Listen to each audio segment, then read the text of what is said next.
Something to this extreme is really rare. It was after the Amber Alert when she finally broke down and confessed that she had lied and made up the story.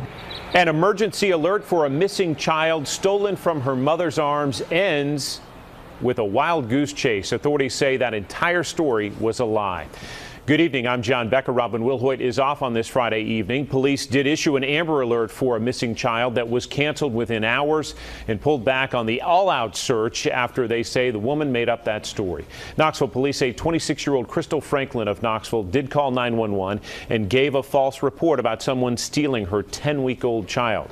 We turn now to 10 News reporter Jim Atheny. And Jim, early on, police said they didn't buy this story. Right. They had their suspicions, but they still have to go ahead like the story is true. But after questioning Franklin for a few hours, police say she finally confessed the entire story was fake.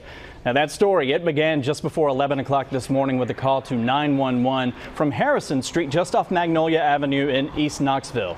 Franklin told police she had been walking down Magnolia when a man and a woman robbed her, stole some of her cash, but also made off with a car seat that had her 10-week-old infant girl in it.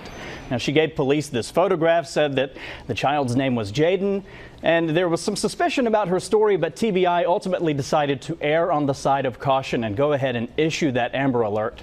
Well, it turns out Franklin does not even have a 10-week-old child at all. That picture is of a relative's baby, and this whole story was made up.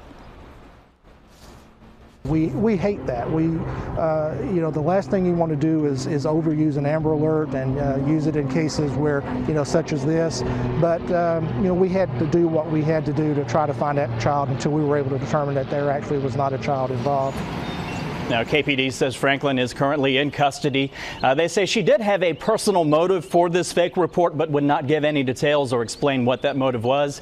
Now, KPD says Franklin is undergoing a psychological evaluation, and that evaluation is going to determine what else she is going to be charged with beyond filing a false report. And KPD says it is very annoyed by the situation because it ends up devoting a lot of resources to what ends up being a hoax. We're going to have more on exactly what kind of resources and time and everything else were wasted with this fake report coming up at 6 o'clock.